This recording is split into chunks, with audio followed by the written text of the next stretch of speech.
Welcome back to Mindkind Podcasts. This is Dr. Jo North returning to our platform. Mindkind continues to be a reflective space for anyone who wants to stay sane in our demanding world. Our intention is to inspire, motivate, and inform people of all ages interested in mental health and well-being. I'll be drawing on 35 years of practice as a psychotherapist, and we'll be looking at research and therapy along the way and talking with other experts in the field so we can draw on their skill. Nothing in this podcast is intended to cause you shock or surprise. If you think a subject is going to cause any triggering to any conditions that you have, please don't listen and just choose another podcast of interest. If you happen to be in a podcast and something in there triggers some kind of anxiety or stress for you, please switch off straight away and contact your mental health professional. If something affects the mind, we'll be talking about it. So let's get on with today's podcast. This week, I want to talk about time management.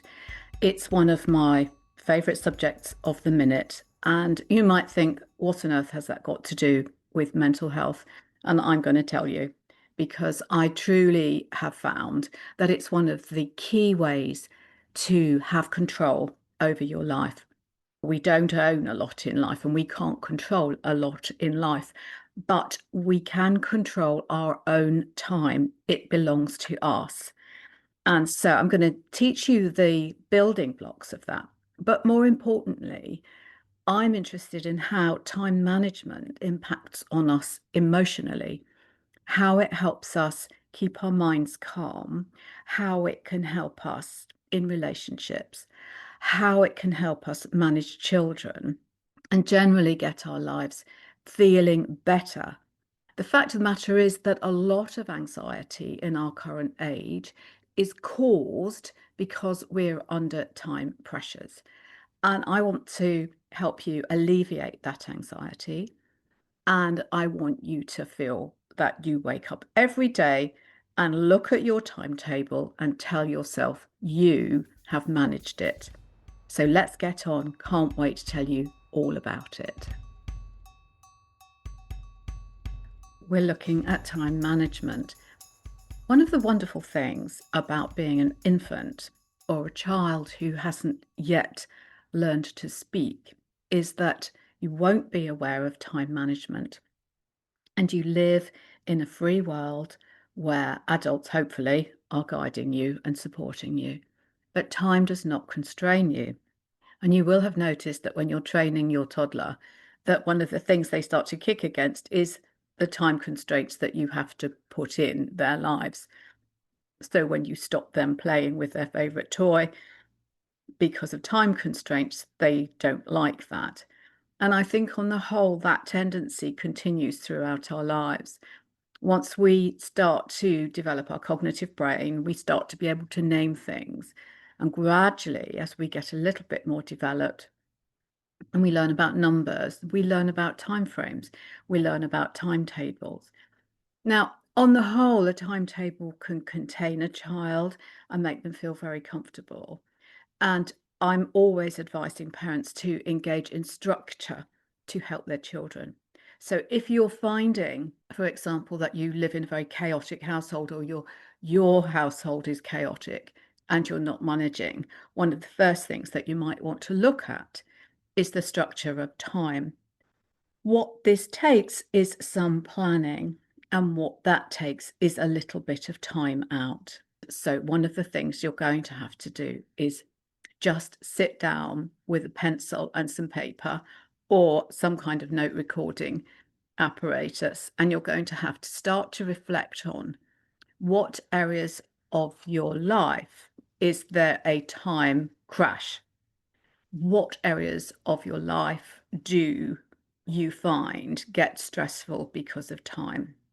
Let's take an example.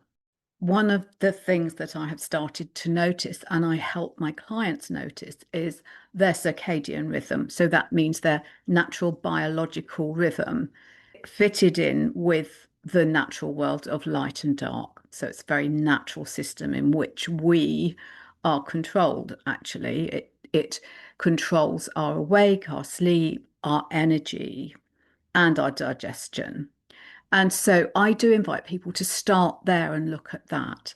So you might want to start to look at times of the day when you are most energetic and times of the day when you are least energetic. So let me use my life pattern because that's the easiest thing to do.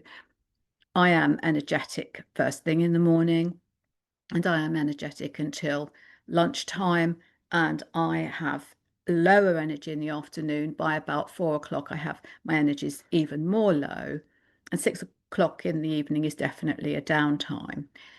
In terms of sleep pattern, I'm a lark, I'm up early.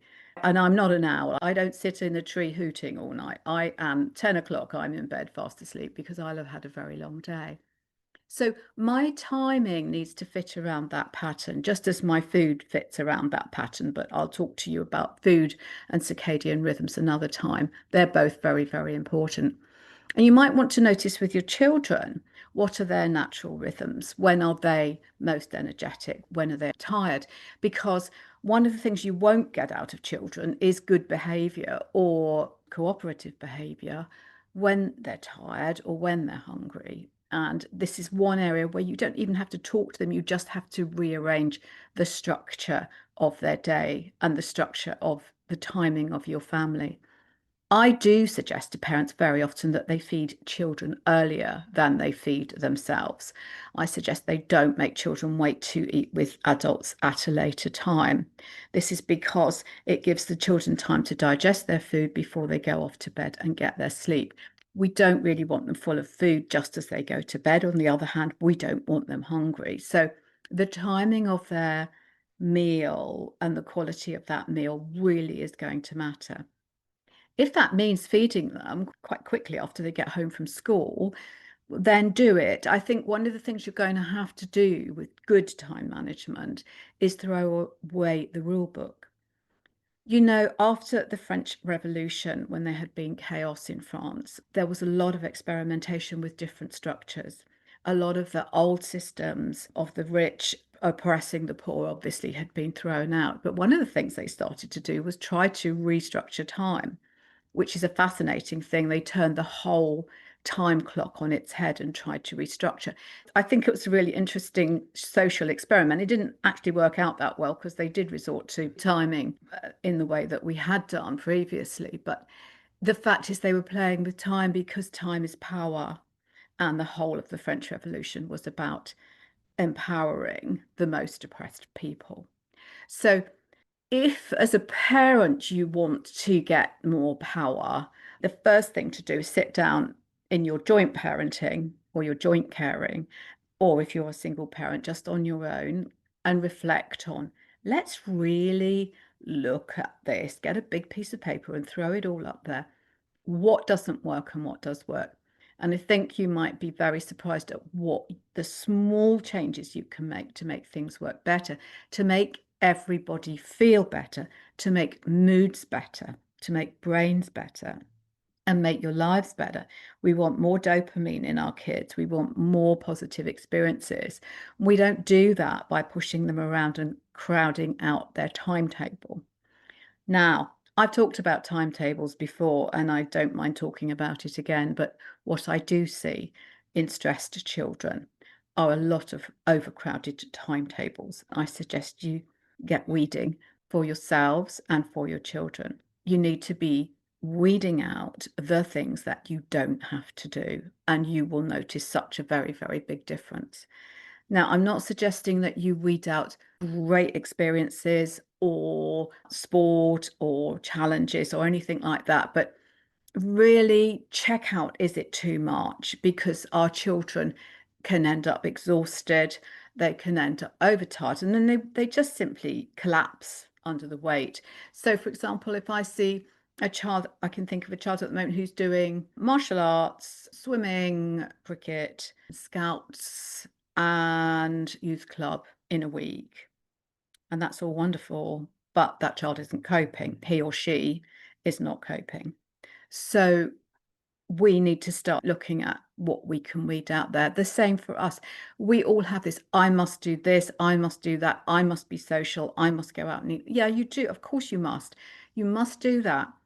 But notice what it feels like to drop some of that, because it's going to give space into your timetable. And that's what we're doing. We're giving you space by managing your time.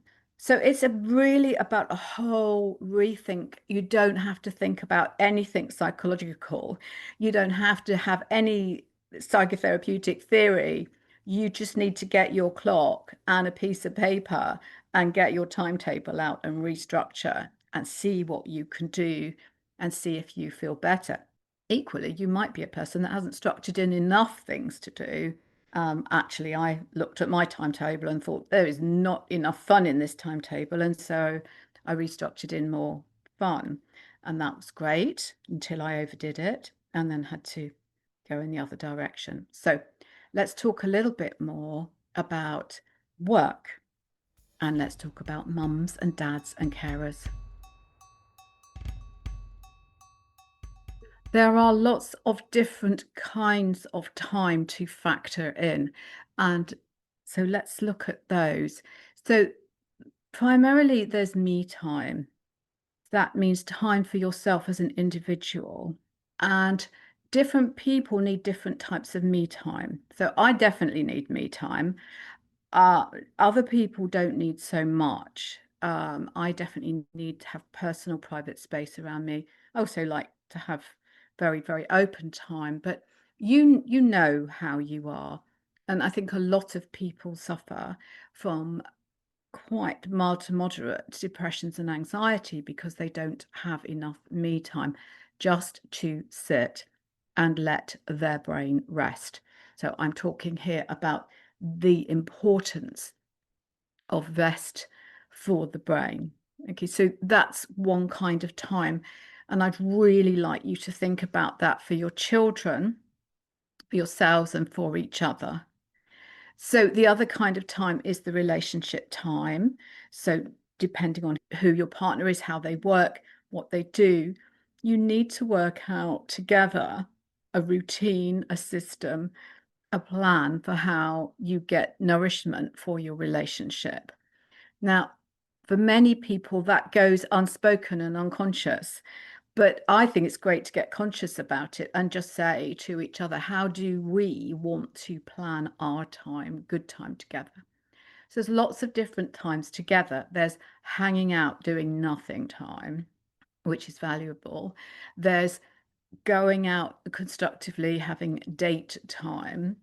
There's doing stuff that needs doing together time. So, stuff like cleaning or doing bills or whatever it takes, because it takes all of that to run a life. And there's enjoyable time with your kids when you're feeling connected. And that's going to be a priority for you. And it has to be, because children need and deserve your time and your presence in their life. Juggling all of that, along with very demanding work schedules and all of the things that it takes to run your life, is very onerous on families. And that's why I have a big space in my heart for working families with children these days. But I can assure you that if you consciously sit down and work that out, again, you don't have to have any child psychology or relationship therapy. You just have to have the willingness to think about these different needs being met. So time isn't just about structure, it's about meeting an emotional need and also a biological need. Our biology dictates that we take time. So you're tuning into, in fact, a very deep part of yourself.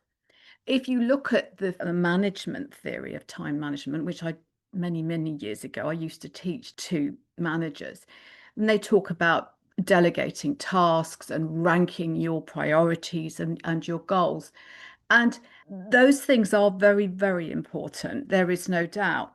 But actually, I think that the underlying evolutionary need and the biological need and the emotional need are probably much more important, that go over and above your goals, although I'm not decrying your goals because that's part of this. So you've got a load of work to do to sit down and work out all those different layers of time. Lovely example of a hard-working couple I know who run their own company and have children, and life is very demanding in many, many different ways, who take one trip a month together and go and do something nice for a day. And it is only a day, but they have to organise childcare and lots of things. But you know, that makes a difference to them. So things like holidays are so important for families. And I know that holidays are expensive, but what a holiday is, if you think about it, is just simply time out. And you don't need to go somewhere expensive or fly. You can stay home and have time out. In fact, you could actually organize the most wonderful experiences of time out for the family. It doesn't have to cost you one single penny to plan that. So I think there's a huge volcano of energy waiting to be tapped for you with regard to time management. I'm going to look forward to telling you some more about that.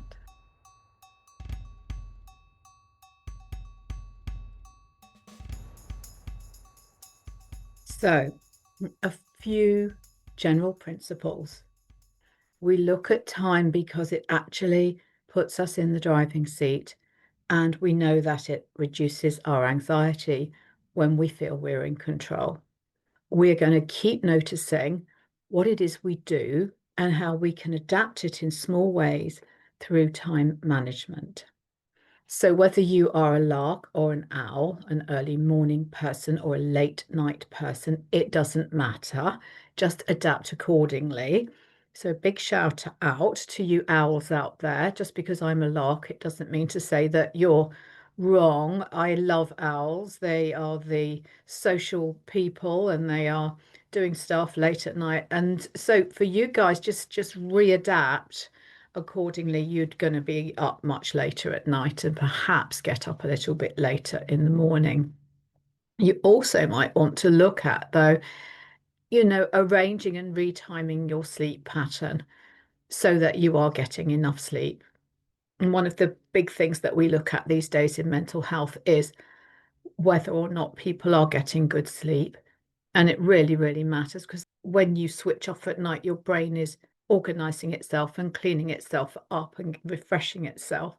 And you do need to give yourself that time. So, one of the first pieces you could look at if you want to be in touch with your circadian rhythm is that sleep pattern. So, bit of a recap there. Why are we doing this?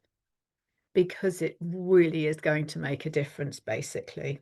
What you will find is if you choose to go down the pathway of noticing more about what you do with time so that you can adapt it, you will develop as a person because one of the first things you're going to have to do is say no, or perhaps even say yes to more things. And I know that for a lot of people, saying no is difficult. If you have to cut out things from your timetable, it's quite a skill to learn to communicate to others that that is not happening in your life. And I consider myself to be a reasonably assertive person. And there's a podcast on communication, and I include assertiveness in there. I trained in assertiveness years and years ago, but even now it's a challenge to say no. I just had an example of looking at my timetable and trying to fit in a beloved friend who I really want to see. And I looked at the timetable, and the timetable literally would not accommodate a social visit.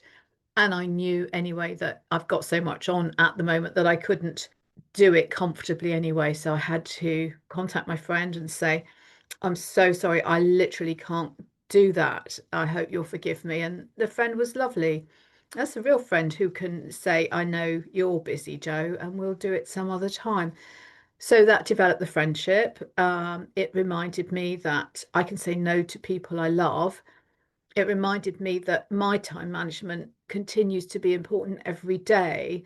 And it's not just a one-off thing. You don't kind of like, let's do the time management training module and then you've got it. It's not one of those things. It's a bit like yoga. You do have to do a little tiny bit every day.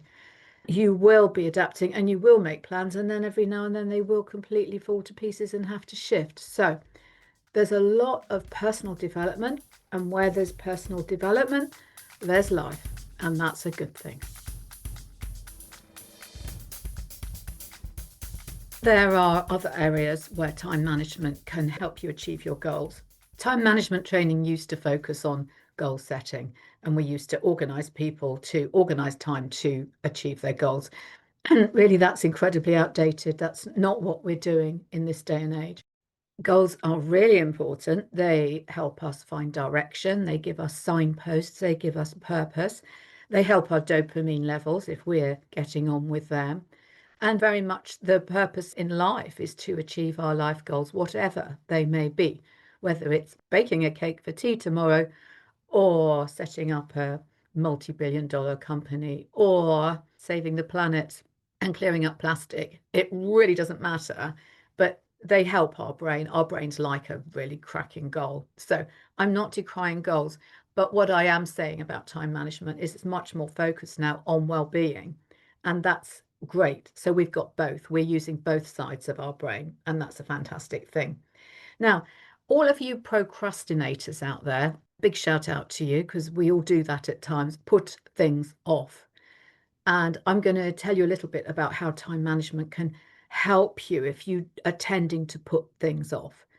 And the trick is this: you do just a little tiny bit at a time. You do a little bit towards that item. So, for example, I'll give you a really good example. My garden this spring, I took a look at it and I nearly had a panic attack. I thought, how am I going to do that? And one of the things I did to resolve the problem was swap my gym time for gardening time, which is a really good swap because gardening's really active and really enjoyable, and I could be out there early in the morning. But I also gave it half an hour a day, literally, before I went to work. I got in there, really, really got up to my neck in weeds. And I think it took 2 weeks. And I had, when I say I, my husband had helped me. We had resolved the problem and we had said, wow, we thought we were going to have to get help in for that. But no, we did it because we did it a tiny piece at a time. And I think this is a big, big solution in life that people are really finding these days, this tiny step opportunity. So if there's a job that you know has got to be done, and you know that you're putting it off and kicking the can down the road and keep putting it on later and later in your diary, just try doing a one tiny 5 minute step or less towards it. So right now, I want to get back to learning French more. And my step towards it is a sheet of French verbs on my coffee table with a pair of scissors. That was my first step towards it because I am busy and I'm loving my work. And I'm going to cut them up into squares and I'm going to do a verb a night. So I'm sure you'll be very impressed at the development in my French, but I'm really, really happy with that. My goal brain is happy with that. So another aspect of time management is prioritizing. And I think that when you develop your skills in this area, you will learn to get on with the pressing thing. And there's a super book around called Eat That Frog, and it's years old, but it's I used to do a training on it, and it really does say get up and do the frog. The worst job. I mean, literally, who wants to eat a frog? Although some people might as part of their diet. Do the worst job and do a little bit of it and get on with it. But do get a priority list because it matters. So if you know your kids are going crazy and their behavior is awful, I would suggest that with child behavior, that's a priority. Deal with the behavior, everything else can fall into place, you know. So deal with sitting down and making some plans around what can I plan around the structure for these children so that their behavior comes and settles, and so that your behavior as a parent or parents settles too. So promise yourself that you will use your mindfulness and you will look at what your brain keeps saying to you, because your brain will keep coming up with these priorities and saying, do that, do that, do that. And it won't let go. If it's important, probably won't let go. And so it's a wonderful thing. So there's the Pareto principle, which is commonly used as a business tool, but the 80-20 principle, whereby 20% of your effort will get you 80% of your results. And give that a good test because it does work out to be quite true. So again, back to children, I'm always saying with parents to put some effort in, put some time in with this behavior and give it reflection, give it mindful consideration and quite a lot of communication, and you will get big results in your life. That's the thing with behavior. It takes presence and effort. And I would say to you, hold that in mind. 20% of your effort will get 80% of your result. And so with the garden scenario, it wasn't life-threatening, although there could have been something terrible growing there. I don't know. But it wasn't life-threatening, but I did give it a tiny fraction of my day and I got a huge result. By June, my friends were sitting in my garden saying, "What a lovely garden." And I thought, well, that work in April paid off. So hold that one in mind too. And now to all you multitaskers out there, you know who you are. Absolutely wonderful skill. Lucky you if you're a multitasker. You'll get loads of things done and you'll be a great juggler. And it's a natural skill. Sometimes we have to do that. No problem at all. But watch out for that tendency because it can stress us and it can cause anxiety. It can overload the brain. And you can feel like you've got ADHD and you might well have ADHD and be a huge everything going on at once person. No problem with that kind of brain. It will take you places. But it's also a skill to learn to do one thing at a time and focus on one thing at a time. It's a very beautiful thing for the brain to be able to do. And it's actually very restful and de-stressing. So I want to encourage you to engage with the one thing at a time principle just for a little while each day. Just do 5 minutes if you don't like that idea. Focus beautifully on one thing and let your mind rest there. And then go on and do lots of the multitasking things that we have to do. And there's a lot of multitasking, again, bringing it back to children. There's a lot of multitasking around children. Very hard to be doing one thing unless you're shut in a room on your own. And also encourage children. Now we're going to focus our minds on one thing. The mind loves to focus and it has the multitasking skill too. So just notice all of that and see how you're managing that. And don't forget, you can ask people to help you with your time management, and you could perhaps delegate a small task or two, even if it's just a tiny piece that reduces your timetable. Equally, you could help people if you're finding that someone you care about or someone you work with or a friend is stressed. Maybe you could take some of what they have to do off them. That's a wonderful way to support people and a wonderful way to make a friend and a wonderful way to cement a relationship. So that's something to hold in mind. The smallest task taken from someone who's very busy in the home can be a great blessing. So we're seeing this time management, this watching the clock, seeps into the way we love people. We love people by giving them our time, and that is the most important thing that we can do. I want you to be able to manage all the things we need to do and put all the rest to one side so that you've got time to sit down and do beautiful things with people that you love, including spending time on your own. And that's the goal. The goal is your leisure, actually. So it's not all about doing. And when you can find more relaxation, your brain will do better and your heart will do better and your biology will do better and life will start to go better. So that's what we're heading for. So it's an incredibly vast conversation. Time is actually a man-made concept. We could change time if we wanted, but we don't choose to do that at the moment. And I want to just recap for you so that you can hold in mind some of these things. Most of all, I want you to hold in mind time management is really helpful. It will help you with your food, with your life, with your play, with your sport, with your families, with your work, with everything. It's vital. I want you to make sure that you are at least noticing what you do with time, not what you think you should do, but notice what you do. And if you spent a week just recording, oh, this is what I noticed, this is what I do with time. Where do you waste time and where do you use time wisely? So when you've noticed enough, you'll have material to work with and ask people to get alongside you and help you with your planning and get a plan. Don't forget, time management is great for helping you with your goals. Don't forget the principle of doing a little tiny step at a time, and 5 minutes towards a really awful job, cleaning the windows, which we do in a time managed way from the inside because it's double glazing. Is I say, okay, we're giving this half an hour and then I'm done. We give it half an hour, and that's all fantastic. So manage it, rank your priorities, know what your goals are, plan, delegate small tasks to people who will want to help you and help others. Help procrastination with your time management. Don't forget that you're going to have to learn to say no in some areas, and learn to say no beautifully and with grace and with love, and you will be fine and all will be well. Do one thing at a time sometimes, and sometimes go crazy and do everything at once. And overcome perfectionism by doing just enough of just the right thing at one time.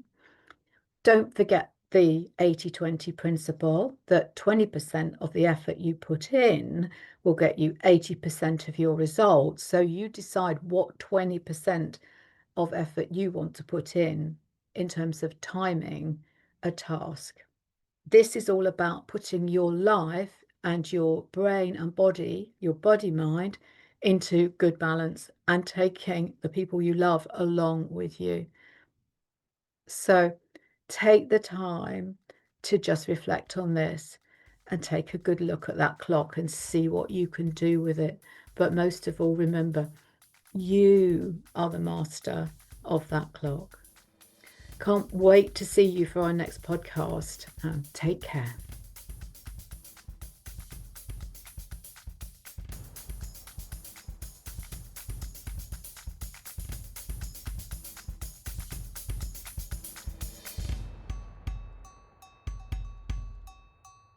Thank you for listening.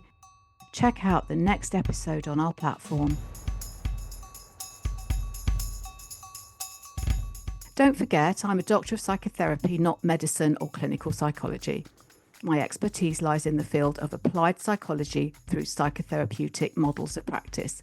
This podcast is not intended for diagnosis or treatment of any kind. If you are concerned about your mental health, do consult your doctor, who will guide you. If you are ever in a mental health crisis within the UK, dial 999. In all other parts of the world, check your mental health facilities or turn to someone who will support you.